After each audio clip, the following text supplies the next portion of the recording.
Off the top, that's okay, we got it. Providence police struggling with a suspect refuse a nearby ICE agent's assistance. Now, we know Providence politicians want to keep their distance from ICE.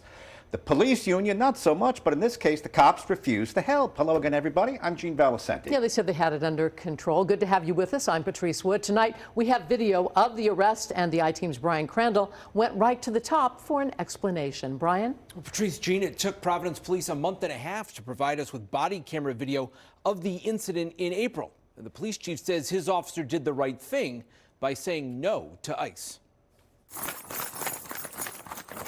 Running near District Court on Dorrance Street for a report of someone outside with a gun.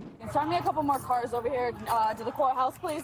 And this call coming over the police radio. Car 6, let's make sure there's not ICE. In their search for an armed suspect, police pulled a driver out of a car. Get out. Get out. I have nothing to do with this. You're gonna go in front. Hey! Pull your taser! You're gonna go in Pull front. your taser! Shut up! Pull your taser! Turn around. A struggle as officers try to cuff him. Here's another angle from a bystander. You can see, despite the commotion, the officer waves away the masked man next to her, an ICE agent. And you can hear the officer in the body camera video talking to that agent. We don't need help. We don't need help. We don't need help. The police report for the incident states, it should be noted an unidentified federal agent began to assist. We then informed the agent we did not need assistance, at which time they left the scene. It looks like the officer used sound judgment on that. Providence Police Chief Oscar Perez. Obviously, the officer realized that there was no extra help needed. As you saw on the video, we had plenty of personnel that responded. And I like to commend the officer. Yes, I do, because, some incidents happen quick. And obviously, we had the right help on there. She realizes that someone else wants to interject themselves into the arrest, and it wasn't needed.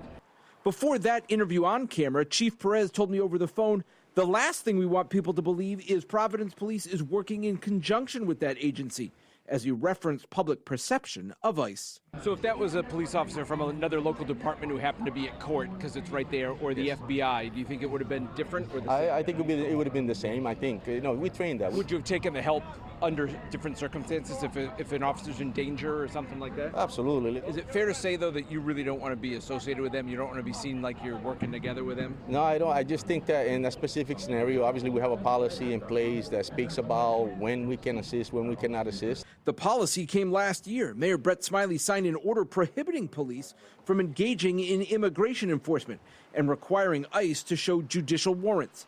It came after public criticism that police officers had appeared to help ICE in an incident. As to this incident in April, Providence Police had the situation under control, did not need additional assistance, and did not want that additional assistance because of the way in which ICE has been behaving in our community. It's not helpful for us to have an agency that does not have the trust of the community, that instills fear and panic in the community, honestly, to break the trust that we've earned between Providence Police and the community. Now, in response to NBC 10, ICE sent us its standard statement on interactions in the state, including, quote, sanctuary politicians in Rhode Island are putting criminal illegal aliens ahead of their own citizens and actively siding with criminal illegal aliens. And, quote, instead of recognizing and celebrating our brave officers, sanctuary politicians are choosing to target and discriminate against them. Pitting law enforcement against law enforcement like this is categorically disgusting, and these politicians should be absolutely ashamed of themselves. Again, that's from ICE. I'm Brian Crandall, NBC 10 News.